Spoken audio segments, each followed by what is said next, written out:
Di dalam modul yang ketiga ini, kita memperdalam kembali mengenai diagnosis holistik dan diagnosis keluarga dalam layanan primer. Di samping tentu saja diagnosis klinis yang sudah menjadi kompetensi kita. Nah, di dalam modul ini, Bapak Ibu diharapkan juga melakukan kasus binaan. Merupakan lanjutan dari diagnosis komunitas ketika sudah melakukan pengambilan data dan kemudian Bapak Ibu menemukan kasus dengan risiko berat atau kasus yang sudah sakit dan perlu ditata laksana lebih lanjut oleh SPKKLP, maka kita memperdalam lagi di dalam diagnosis klinis yang holistik dan diagnosis keluarga di dalam modul ini. Agenda kita adalah pertama mengulang kembali bagaimana melakukan diagnosis klinis, kemudian diagnosis holistik keluarga, dan juga fungsi layanan primer untuk melakukan ketiganya. Pada umumnya, kalau seseorang masuk ke ruang konsultasi dokter, ada masalah individu, masalah pribadi yang membawa seseorang datang kepada dokter. Bisa penyakit, bisa juga di luar penyakit. Tidak semuanya adalah suatu penyakit. Tetapi tentu saja ada permasalahan yang membutuhkan orang tersebut berkonsultasi dan mencari pertolongan. Perbedaan dengan diagnosis klinis adalah seorang dokter keluarga dalam mengeksplorasi kunjungan pasien, maka yang ditanyakan adalah alasan kedatangan. Alasan kedatangan ini bisa membawa kita kepada suatu problem. Kemudian problem ini kita tata laksana seperti arah panah ini Anda lihat, kemudian berproses sehingga kemudian membawa kepada kunjungan kedua. Kunjungan atau pertemuan kedua tidak mesti dalam bentuk offline, tetapi juga bisa dalam bentuk online, bahkan WA, chatting, dan sebagainya. Nah, apa yang dilakukan? Kita mengevaluasi problem pertama, ya, ketika datang pertama kali untuk suatu episode penyakit. Setelah itu, hasil evaluasinya akan membawa kita kepada rumusan permasalahan yang berikut. Hal ini kemudian di-follow up oleh dalam kunjungan yang ketiga dan selanjutnya sampai episode itu selesai. Kapan episode itu selesai? Episode itu selesai bisa dinyatakan oleh dokter dengan persetujuan pasien. Atau pasien sendiri yang memutuskan dan kemungkinan tidak datang-datang lagi untuk masalah yang sama. Jadi artinya perbedaan yang mendasar dengan kedokteran atau pendidikan kedokteran yang kita dapatkan bahwa di dalam pendidikan kedokteran ketika kita menanyakan alasan kedatangan pasien, maka yang ditanyakan adalah keluhan utama. Sedangkan di dalam praktek kedokteran keluarga, keluhan utama bisa merupakan alasan kedatangan pasien, tapi bisa juga ada alasan yang lain yang merupakan alasan kenapa pasien datang. Di samping pasien mungkin punya keluhan atau masalah kesehatan yang ingin disampaikan.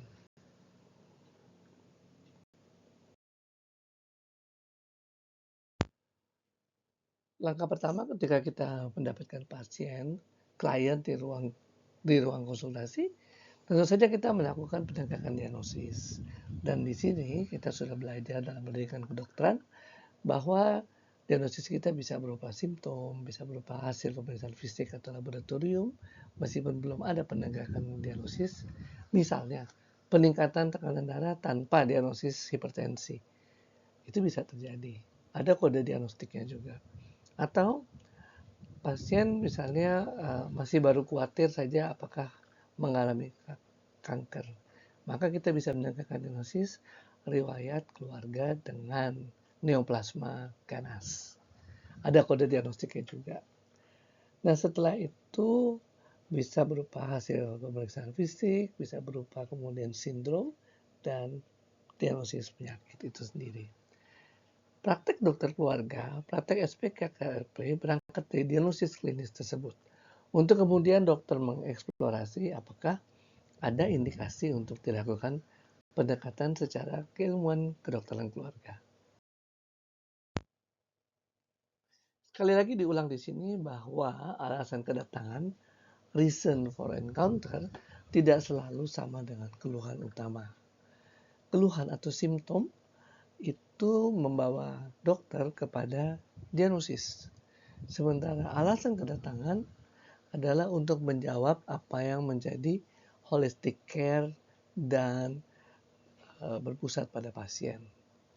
Keduanya bisa berhimpitan, bisa bertumpang tindih, tapi juga bisa ada perbedaan. Nah, orang ingin ketemu dokter pasti punya persepsi tentang kondisi dirinya. Kayaknya saya lagi sakit nih. Jadi saya mau ketemu dokter supaya saya sembuh. Menurut saya sakit batuk pilek. Karena minggu lalu saya ketemu dengan si A yang batuk pilek. Dan kemudian dia nggak masuk dibilang COVID-19. Kemungkinan saya juga COVID-19. Dan itu membuat saya harus ketemu dokter untuk pasti karena kalau bukan COVID-19 saya bisa kerja. Nah itu adalah gambaran teman-teman semua bagaimana kita mempersepsikan harapan, pengetahuan, dan kekhawatiran. Nah sebagai langkah awal untuk kita juga menghayati hal ini, silakan teman-teman dokter semua peserta pelatihan ini mengingat-ingat kembali episode penyakit yang pernah dialami diri sendiri. Mau itu episode yang membawa kita ke dokter, atau kita menjadi dokter buat diri kita sendiri, coba kita ingat. Lalu ketika kita menjadi dokter buat diri kita sendiri atau kita membawa diri kita kepada dokter, apakah hal-hal ini ada? Persepsi, harapan, pengetahuan, dan kekhawatiran yang membawa kita untuk berkonsultasi atau mengobati diri kita sendiri.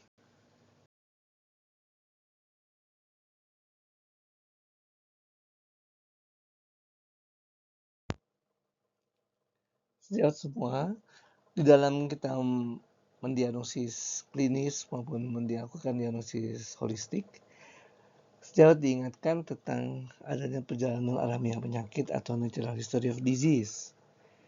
Dalam kondisi sekarang ini di mana banyak penyakit-penyakit yang timbul yang merupakan interaksi dengan lingkungan dan agen-agen penyakit, tentu tidak semudah seperti dahulu untuk menetapkan fase-fase awal penyakit yang terutama didominasi penyakit infeksi dengan penyebab yang jelas, dan kemudian kita bisa menentukan masa inkubasi dengan jelas. Karena itu saya memulai dengan memodifikasi konsep ini dalam bentuk 3 buah roda gigi, yaitu agent penyebab penyakit, lingkungan, dan penjamu yang saling berinteraksi. Kalau penyebab penyakit bergerak ke kanan, maka lingkungan akan bergerak ke kiri. Pergerakan dari lingkungan akan mendorong roda gigi penjamu untuk berputar ke arah kanan. Maka sistem 3 ini akan terus menggelinding searah perjalanan waktu dan pada satu saat akan mencapai tangga penyakit. Dari yang sehat kemudian menjadi berisiko. Pada saat ini belum timbul tanda dan gejala penyakit. Dan pada fase yang berisiko ini kemudian dilakukan suatu penata laksanaan pengendalian risiko dengan baik, maka host akan kembali tetap sehat dan tetap sehat sehingga tidak ada gejala atau tanda penyakit. Namun ada satu saat juga terjadi kegagalan, akhirnya host masuk ke dalam tangga selanjutnya yaitu stadium penyakit awal. Nah, pada fase ini dibutuhkan diagnosis dini dan juga tata laksana yang tepat sehingga bisa recovery. Tapi bisa juga kegagalan terjadi sehingga kemudian host naik ke stadium lanjut. Stadium lanjut ini membutuhkan mungkin penata laksanaan di rumah sakit tipe C atau tipe B yang lebih lanjut lagi. Nah, di sini pun sebenarnya ada peran dari diagnosis dini, terjadinya kegagalan pengobatan atau kemudian komplikasi. yang harus kemudian ditata laksana. Sehingga dengan tata laksana yang tepat, maka bisa kembali recovery atau recovery dengan rehabilitasi. Pada kondisi tertentu akhirnya penyakit menjadi berat dan masuk ke stadium akhir. Bahkan kemudian timbul kematian. Pada fase 2 yang terakhir ini tentu saja tidak bisa recovery lagi. Nah, teman-teman lihat di sini bahwa di dalam perjalanan waktu kita tetap harus selalu melakukan promosi kesehatan, artinya meningkatkan kesehatan. To promote, untuk meningkatkan dan melakukan pencegahan-pencegahan yang spesifik. Tentu pencegahan yang spesifik ini tidak hanya terjadi pada kondisi orang sehat supaya tidak sakit, tapi juga pencegahan yang spesifik ketika sakit supaya tidak makin parah, tidak makin progres, atau tidak terjadi komplikasi, dan sebagainya. Karena itu ada pencegahan primer, sekunder, dan tersier, di mana kemudian pencegahan yang spesifik, mungkin pencegahan sekunder dan tersier, merupakan ranah dari spesialisasi yang lain. Dan ranah dari spesialisasi kedokteran keluarga terutama di pencegahan primer. Nah, proses ini adalah proses perjalanan penyakit yang sebaiknya dalam melakukan diagnosis selalu kita ingat. Sehingga ketika kita mendapatkan kasus pasien datang, klien yang berkonsultasi, kita sudah membayangkan di mana fasenya dan apa yang akan terjadi berdasarkan teori-teori tentu saja yang sudah kita pelajari maupun evidence-evidence lain yang kita temukan. Sehingga pada saat itu kita melakukan penata laksanaan dan pengendalian risiko dengan sebaik-baiknya sehingga bisa mencapai fungsi yang optimal dari setiap individu.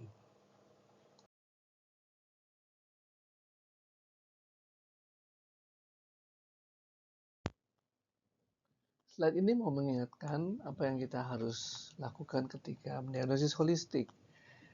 Tentu pertama alasan kedatangan, harapan dan kekhawatiran, belief yang ada pada pasien tentang masalahnya, lalu pengetahuan dan apapun yang menjadi ramuan ketika pasien membuat statement. Bisa pengalamannya, bisa hasil browsing, atau budaya, atau orang tua dulu bilang apa, nenek kakek bilang apa, dan sebagainya. Dan pada saat kita membicarakan penyakit, maka kita diskusikan lebih luas lagi, yaitu interaksi dengan lingkungan.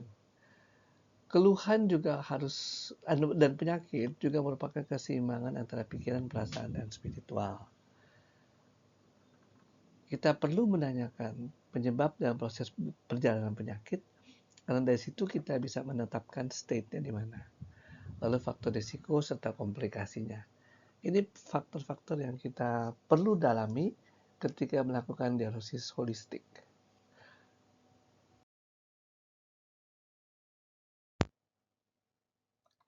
Faktor di luar tubuh manusia yang terdekat yaitu keluarga.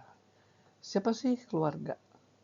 Keluarga ini bisa kita anggap sebagai lingkaran sosiologi terkecil dalam hidup seseorang.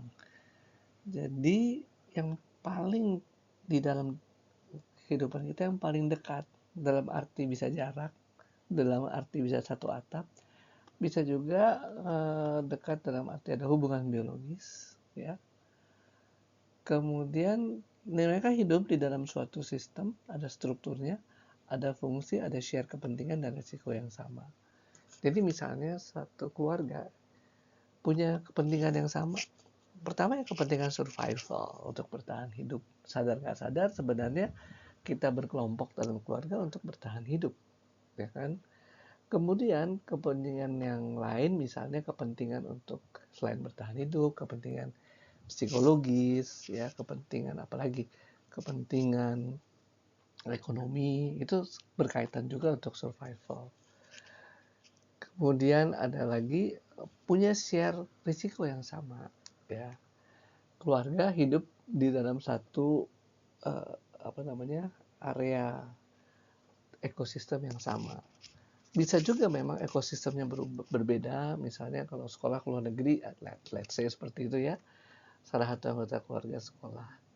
Secara ekosistem tempat tinggal berbeda, tetapi secara ekosistem yang lain mungkin sama, misalnya ekonomi, kebutuhan psikologis, dan sebagainya. Nah, keluarga Anda bisa berupa keluarga inti, bisa keluarga yang diperluas, extended family, atau keluarga majemuk, di mana ada beberapa keluarga inti hidup dalam suatu lingkungan yang sama, pada rumah yang sama. Nah, fase-fase di dalam artinya setiap fase kehidupan dari keluarga ini, terutama keluarga inti yang kita bicarakan, artinya yang terikat secara perkawinan suami istri, mau itu sah secara hukum atau tidak secara hukum, tetap ada perkawinan. Nah, fase-fase yang dilalui oleh keluarga itu mengikuti fase perkembangan dari anak itu sendiri. Anak. Jadi misalnya pada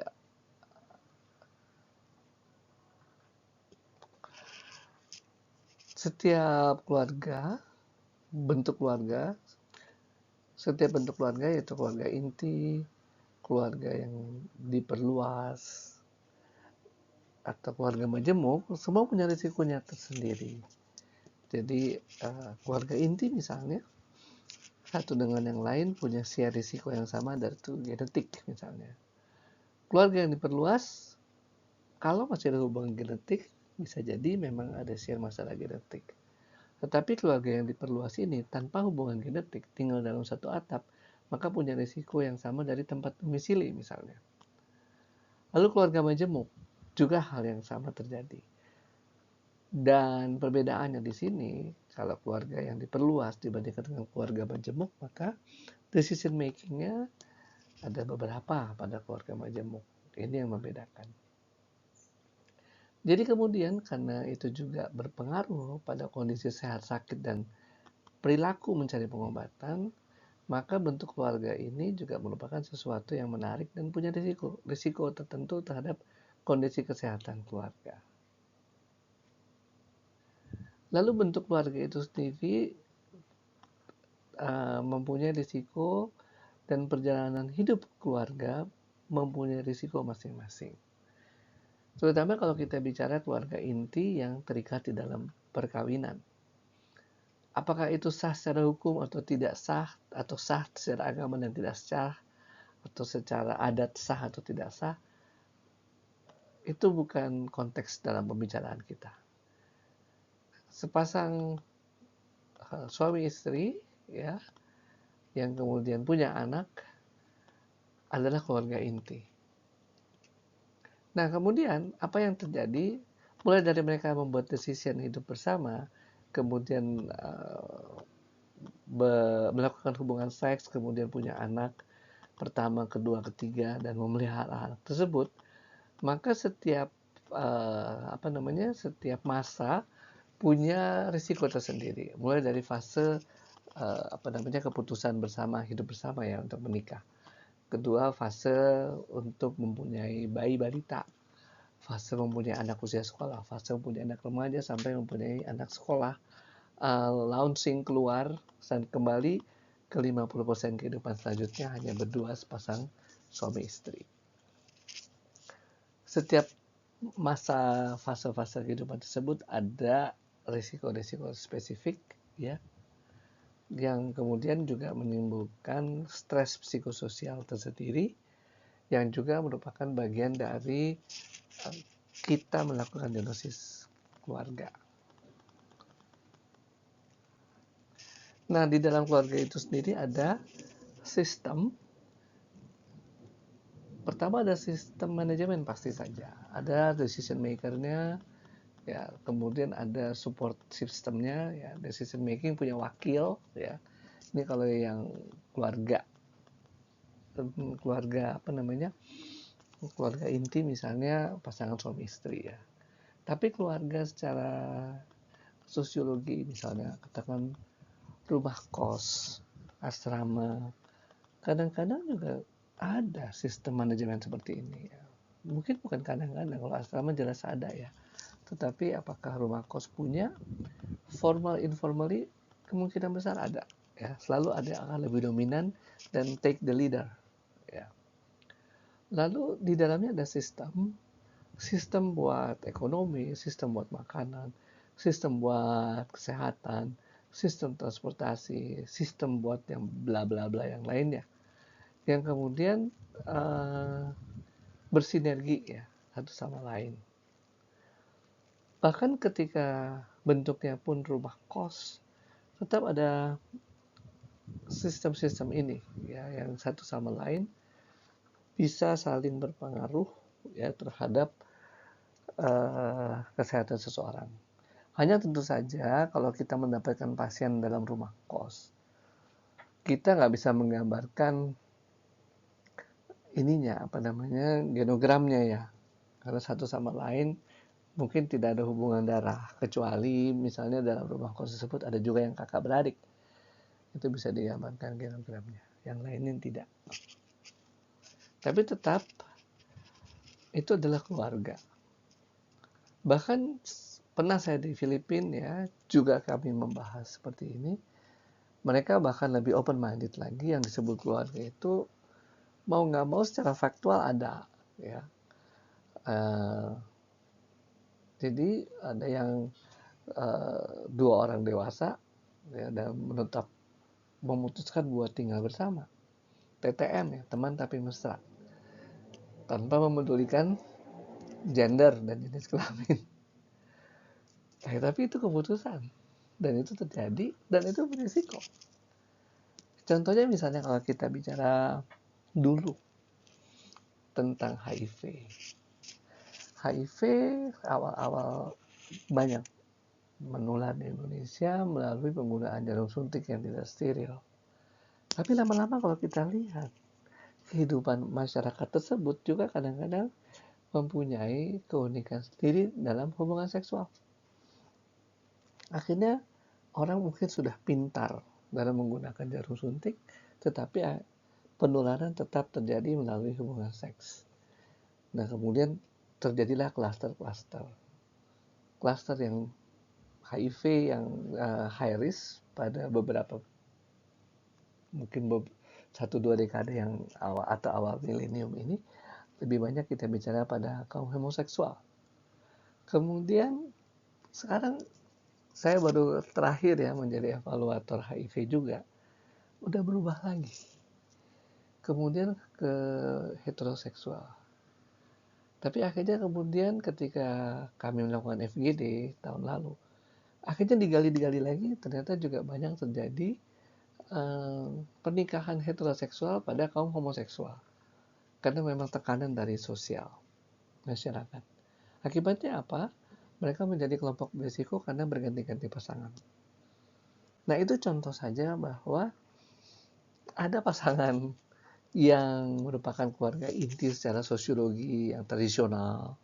Tapi ada juga pasangan yang secara sosiologi eksis, tapi tidak bisa mengikuti atau tidak sesuai dengan tradisionalnya keluarga yang dihayati oleh sebagian besar umat manusia lah, katakan seperti itu. Nah, ini eksis dan itu menjadi pembahasan waktu kami di Filipina dulu. Mau nggak mau terjadi penularan penyakit. Dalam hal ini cerita saya tadi adalah tentang HIV. Saya kalau dapat pasien IMS, sekarang saya udah nggak malu-malu tanya, bukan malu-malu gimana, artinya kadang kita merasa sungkan ya. Saya tanya aja, ada hubungan seks di luar pernikahan atau tidak? Kalau ada, dengan teman sejenis atau dengan teman lawan jenis? Pernah ada polisi yang saya tanya gitu, marah dia. Saya masih normal dok. Nggak mau tahu saya, pokoknya saya mesti tanya. Kenapa? Karena itu bagian dari kita kemudian mendiagnosis faktor risiko. Apalagi kalau orang yang sudah menikah, kemudian mendapatkan juga masalah penyakit menular seksual, kan kita harus juga membuat dia aware sehingga tidak menularkan. Ya kalau cuma infeksi bakteri yang kita bisa obatin. Susahnya nih kan kalau infeksi HIV, apalagi kalau infeksi HIV-nya kemudian menurun ke anak yang dikandung, lahir, itu lebih kasihan lagi. Jadi kembali kepada kondisi sekarang ini, kondisi keluarga, kita eksplorasi seluas-luasnya, tanpa kita harus merasa tabu. Tapi tentu saja kita memberikan ruang gerak kepada pasien dengan memberikan kesempatan untuk menyatakan tidak mau membuka, tidak mau menyatakan lebih lanjut gitu. Kalau itu menjadi rahasia pun tidak apa-apa. Jadi ketika kita bertanya, pasien tidak segera menjawab dan kita melihat perubahan mimik, ya kita boleh aja bilang, Pak, Bu, kalau memang belum bisa dijawab tidak apa-apa. Jadi hanya pertanyaan rutin eksplorasi. Saya pernah seperti itu ketika ada ibu hamil dan saya wajibkan untuk periksa HIV, triple eliminasi. Gamis dandanannya, suaminya juga gamis, ya. Tapi tetap saya nggak ada cerita. Saya bilang ini program pemerintah, Bu, bukan apa-apa sih. Tapi ya kita jalani saja, gitu. Ini kan program pemerintah. Ada penyakit-penyakit juga yang kita kadang-kadang nggak tahu, gitu. Pernah ada juga yang marah, gitu kan. Ini lain lagi ceritanya, bukan yang terakhir saya ceritakan. Yang marah, terus saya juga bilang, ya kan kayak gini bisa dapat dari transfusi darah, bisa dari mana, gitu. Jadi kita upayakan orang untuk bisa mengeksplorasi juga perasaannya, bisa juga menceritakan isi pikirannya, dan tetap kemudian kita dukung dia sehingga kemudian dia bisa memperoleh pelayanan yang paling sesuai. Di dalam diagnosis holistik kita mengenal ada faktor risiko internal dan eksternal. Keluarga juga bisa merupakan faktor risiko eksternal dari seorang individu. Keluarga dengan ikatan genetik tentu ada share faktor risiko genetik. Keluarga dalam satu atap ada share risiko lingkungan tempat tinggal. Keluarga dalam interaksi sosiologi punya arti yang luas, ya. Seperti yang tadi saya ceritakan, punya share dari perilakunya. Punya share risiko dari perilakunya. Apa yang ada pada keluarga kita eksplorasi, yaitu bentuk dan strukturnya, baik formal maupun informal. Tadi telah saya perkenalkan ada keluarga-keluarga yang informal, tapi memang ada tentu saja bentuk dan strukturnya. Kemudian share genetik, problem genetik, kemudian fungsi dan disfungsi dalam keluarga, risiko bersama melalui tempat tinggal dan share gaya hidup, ya, atau risiko bersama dari ekosistem tempat tinggal, budaya, sosial, ekonomi, dan sebagainya, yang merupakan faktor eksternal dari keluarga, serta bagaimana keluarga mengatasi kemampuan keluarga untuk mengatasi masalah yang dihadapi atau coping dari keluarga tersebut. Dalam tabel ini, ada rumusan singkat bagaimana penggalian diagnosis individu dan keluarga.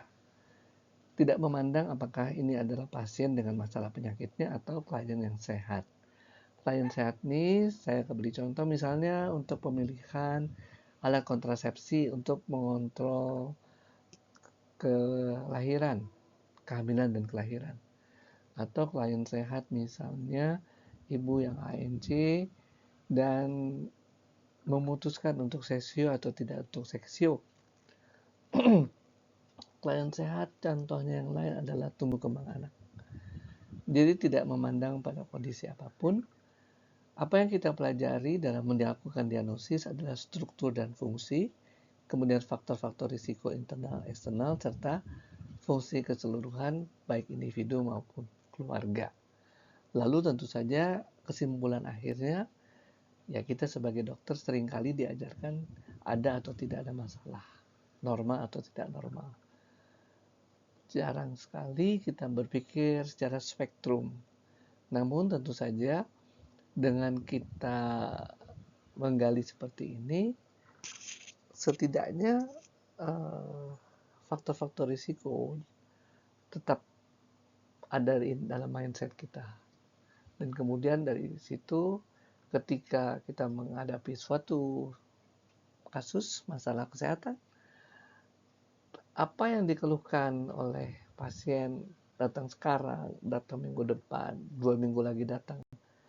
Kita masih punya mindset faktor risiko yang kemudian berpengaruh pada spektrum penyakit yang dirasakan pada pasien.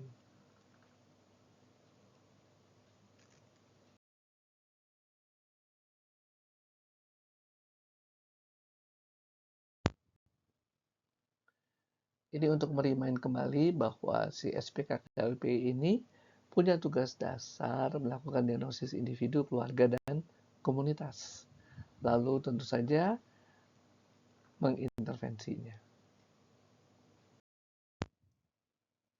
Terima kasih. Silakan kalau ada pertanyaan bisa disampaikan dalam WA Group.